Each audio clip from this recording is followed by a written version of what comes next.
Μήπως να ξεκινήσουμε μια στήλη. Μόνο Άντζελα. Κάτι να απογειώσουμε Άντζελα Δημητρίου και Ρέμο.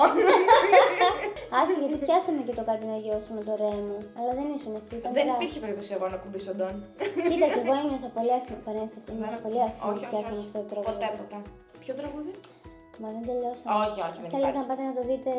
Όχι, όχι. Είναι σαν να μου λες τώρα ότι εγώ θα πιάσω και θα να γιώσω την Άντζελα είναι κάτι χαρακτήρες τελειωμένοι αναπτήρες. Δεν θα το κάνω.